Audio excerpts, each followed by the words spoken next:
राजा द्रुपद चिंतित हो गए कि घूमते घूमते ये 5 पांडव आए हैं। मछली की आंख तो बेध दिया है, लेकिन न जाने किस लेवल के हैं ये लोग, इनको कैसे पहचानूं।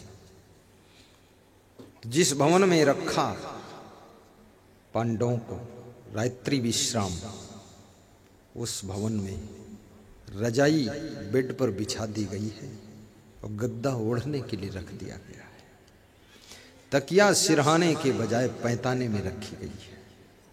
सामान इधर उधर बिखरा दिया गया है। नीचे जो दरी पड़ी हुई है कालीन, वो भी उलट पलट है। जब पांडव उस भवन में जाते हैं तो रात में ही बिस्तर को सबसे पहले ठीक करते हैं, सफाई करते हैं, सामान की सेटिंग करते हैं, पर्दे सही करते हैं और फिर विश्राम करते हैं। राजा द्रुपद सुबह 5 बजे पहुंचते हैं। खिड़की से झांक कर देखते हैं, कुंडी खटखटाते हैं। पांडव उठते हैं, दरवाजा खोलते हैं, अंदर आकर व्यवस्था देखते हैं तो सब गद्दा बिछाया गया है, रजाई ओढ़ी गई है, तकिया सिरहाने लगी है, चादर बिल्कुल क्लीन है, नीचे की कालीन सही ढंग से बिछी है, टेढ़ी मेढ़ी नहीं है। राजा द्रुपद प्रसन्न हो गए कि ये कोई राजकुमार ही है, ये कोई बड़े घराने के लोग हैं, ये उच्च संस्कार के लोग हैं, अन्यथा ये सेटिंग नहीं कर पाते। याद रखना, तुम्हारे बिस्तर की सेटिंग, तुम्हारे सामान की सेटिंग, पर्दों की सेटिंग, घर की सेटिंग तुम्हारी ऊंचाई की परिभाषा को समझाती है कि तुम किस ग्रेड के हो।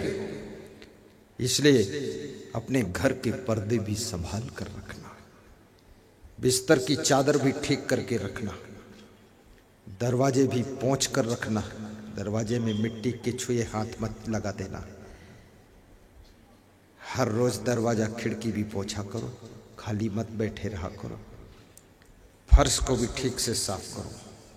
दीवार में कोई सामान टकराया मत करो, उसकी पेंट छूट जाएगी। कुर्सी और टेबल कहीं निकालना, इधर उधर ले जाना है, उसको कहीं टकराया मत करो, नहीं तो कुर्सी मेज का पेंट चला जाएगा और रगड़ जाएगी। घड़ी भी संभाल कर रखो। मैं तो किसी के घर में रहता हूँ, मेरा कमरा देखने लायक रहता है, दर्शन कक्ष भी देखने लायक, बिल्कुल सुधारता हूँ उसको, मेरे संत सुधारते हैं।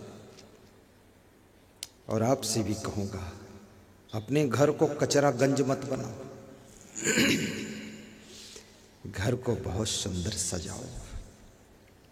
और घर की सुंदरता भी आपके मन की प्रसन्नता में सहयोग करती है, इस बात को भी याद रखना। घर की सफाई, शुद्धता, सेटिंग आपके मन को शांति देती है। गाड़ी भी साफ सुथरा रखो।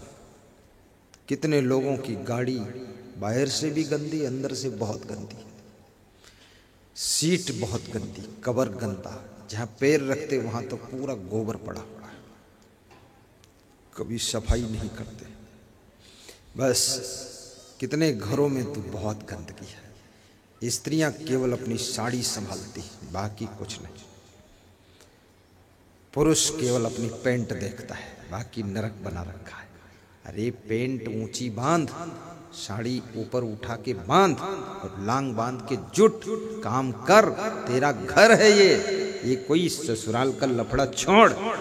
जितनी अच्छी सेटिंग करोगे, लक्ष्मी की कृपा भी तुम्हारे घर पर बनी रहेगी, गरीबी नहीं आएगी। आपके देश में इतने नेता हैं, इतने नेता हैं, सबसे सेटिंग से कपड़ा पहनने वाला कौन नेता है? बोलते क्यों नहीं?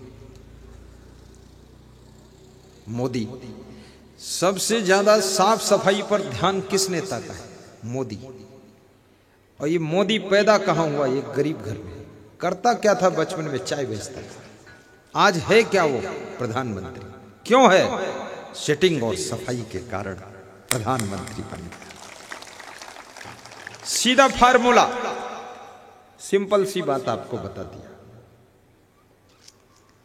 सिर्फ और सिर्फ कुछ मत करो, बकवास मत करो, पति पत्नी फालतू बात मत करो, काम करो, जुट जाओ, साफ सफाई करो, सेटिंग करो, पर्दे भी धो, चादरें धो, बेडशीट धो, रजाई के कवर भी धो, जुटी रहो, मेहनत करती रहो।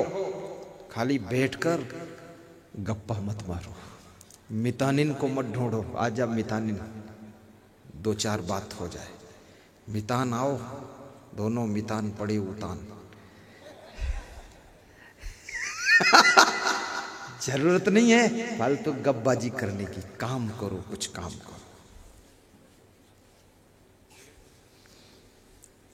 आपके घर की गरीबी दूर होगी, बहुत धनवान बनोगे तुम। जो स्त्री अपने पति को सम्मान से पुकारती है, वो स्त्री केवल स्त्री नहीं है, वो गृह लक्ष्मी है। और जो गृह लक्ष्मी है, उसके घर में धन लक्ष्मी की कमी नहीं होती। और जो स्त्री अपने पति का अपमान करती है, गाली बकती है, उल्लुल जुल्लुल बात करती है, पति को धक्का मार देती है, ढकेल देती है, न जाने क्या गिलगिल गिलगिल टिलटिल टिलटिल बोलती रहती है, वो गृह लक्ष्मी नहीं है। ना ना ना ना, वो गृहिणी है। और वो पत्नी गृहिणी है, और वो ग्रह लग जाएंगे, पति के ऊपर ग्रहण लगेंगे। कुछ होने वाला नहीं है, घर में ग्रहण लगेगा। इसलिए कृपया अपनी पत्नी को भी अब शब्द मत बोलिए, पति को भी गलत शब्द मत बोलिए। गम खा लो, जो भूल हो चुकी है उसको तो भूल जाओ। आज से नई जिंदगी की शुरुआत करो और इस बुद्धि को पूरा विकास में लगा दो। जिस समय हम आश्रम आए थे सन 1987 में, और आश्रम बना था, गुरुजी ने बनाया था सन 65 में, 1965 में। तो उस 22 साल के बाद पहली बार वो आश्रम धोया गया मेरे हाथों से। जब से बना था धोया नहीं गया था। छत धोया, दीवालों को धोया, 3 दिन धोया मैंने उसको। उसके बाद उनके सब बाथरूम धोया मैंने, शौचालय धोया। वो तो 20 साल तक मैं धोता रहा शौचालय। आश्रम की शौच कोई करे, धोने वाले हम। अब तो हमारे बहुत से संत धो देते हैं। अब बहुत व्यस्त हो गया, मैं आश्रम 6-6 महीने जाता भी नहीं हूं। लेकिन इस सफाई के कारण ही मेरी उन्नति हुई है। अगर मैं गंदगी रखता ना, उन्नति नहीं होती। पैसे नहीं थे हमारे गुरु जी के पास जाता तो ये टाट के बोरा जो होते, धान के बोरा, इनको मैं खोल करके और हरे रंग में रंग करके, धूप में सुखा करके, फिर उस सुतली से सिल करके मैं पूरे कमरे में बिछाया था। कमरे में, ये कोई बात है? कमरे में बिछाने के कुछ पैसे नहीं थे और गुरु जी से कह भी नहीं सकता था। तो टाट के बोरे, धान के बोरे पड़े थे, उन्हीं को झाड़ के धो करके फिर रंग करके हरे रंग में और सिल करके बिछा के रेडी किया। गुरुजी मेरे कमरे में आए, बोले वाह बहुत अच्छा बना दिया। मैंने कहा आपका भी कमरा बना दूंगा ऐसा। तो गुरुजी बोले कि इसका मतलब आपका माइंड जो है राजा महाराजा वाला है। हमने कहा उसके ऊपर है गुरुदेव। मैं राज ऋषि हूं, ये गंदा ऋषि मुनि नहीं है। बिल्कुल क्लीन करूंगा। अब सब क्लीन हो गया है। अब तो जैसा मैं वहां बिछाया था वैसा यहाँ लोग पैरों से रौंदते हैं। बीच वाला देखो ना बिछाओ। बस ये भी मेरे अंदर कल्पना थी। छत्तीसगढ़ में मैं जो शुरू में आता था तो यहाँ भक्तों के बैठने के लिए पैरा बिछाया जाता था। पैरा। आज के 22 साल पहले मैंने संकल्प लिया था, पैरा हटाना है मुझको, इसको हटाना है। बिल्कुल एक कचड़ा नहीं दिखना चाहिए, क्लीन होना चाहिए। और चटाई भी नहीं, इस पर कपड़ा बिछाना है ताकि भक्तों के कपड़े गंदे ना हो, सब आराम से बैठे। और वो जो मेरी कल्पना थी वो मेरे गुरुदेव की कृपा से पूरी हो गई, इच्छा पूरी।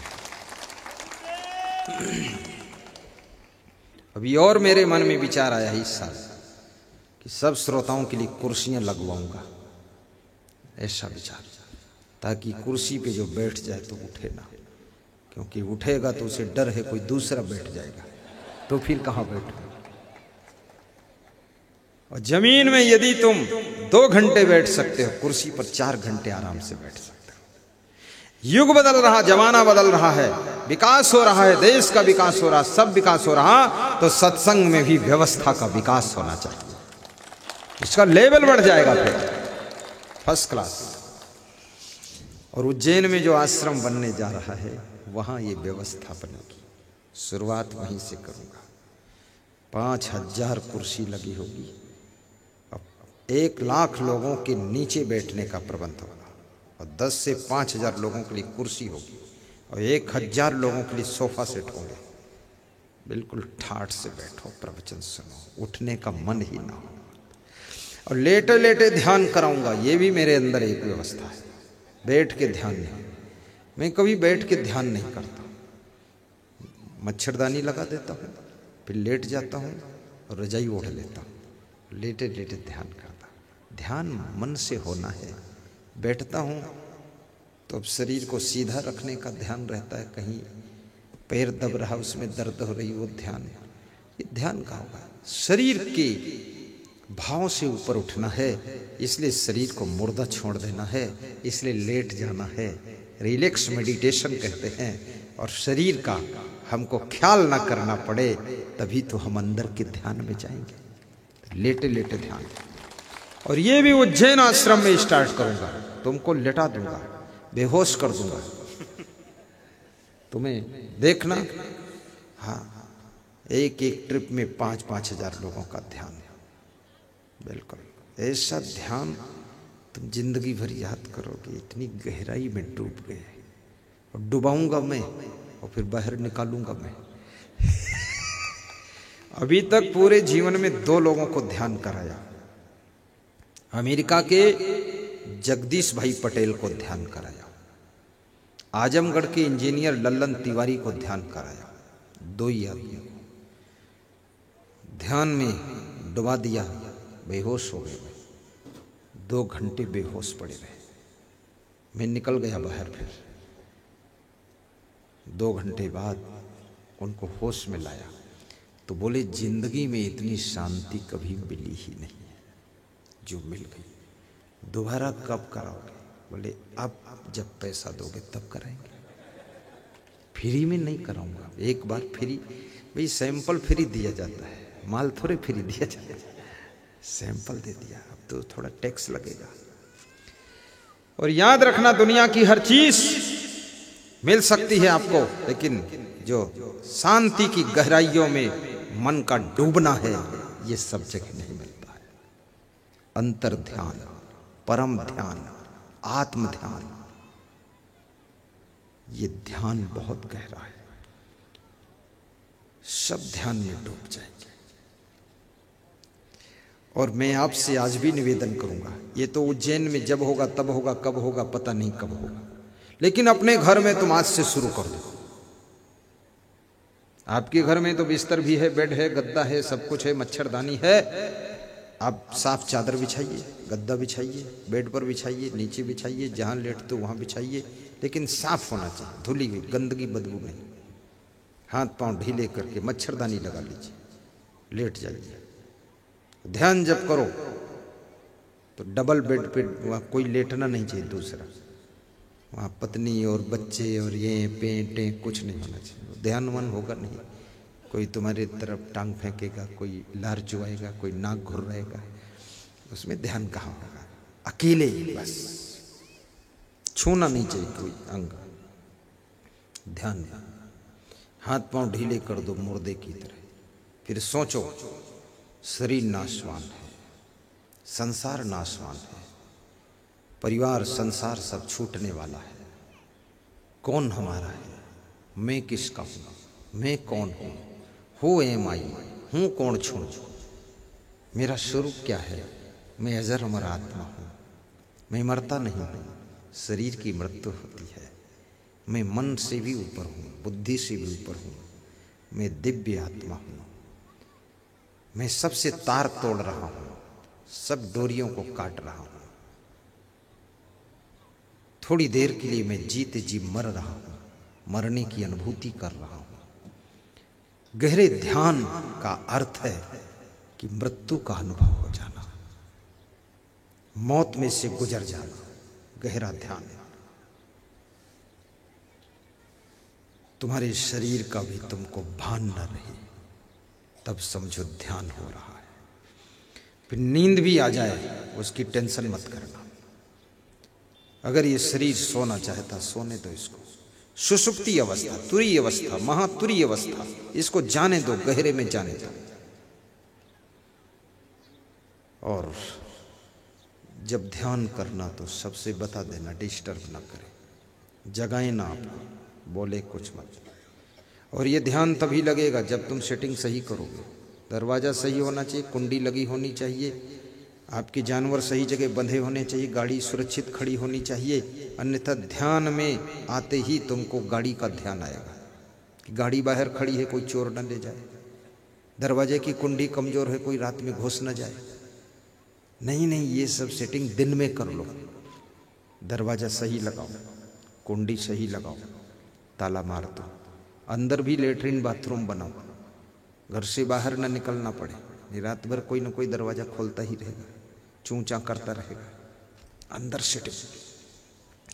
और ध्यान जब आने लगेगा तुमको, क्रोध कम होने लग जाएगा। फिर तुम उस गहरी शांति में डूबोगे, तुम्हारा मन नहीं करेगा किसी से गुस्सा करूं, तुम्हारी इच्छा नहीं होगी कि अब किसी से उलझूं। तुम जब आंख खोलोगे, तुम्हारे चेहरे पर गुलाब के फूल खिले होंगे, मुस्कान होगी मधुर मधुर। तुमको देखकर लोग सम्मोहित होंगे, हिप्नोटिज्म होंगे, मस्मरिज्म होंगे।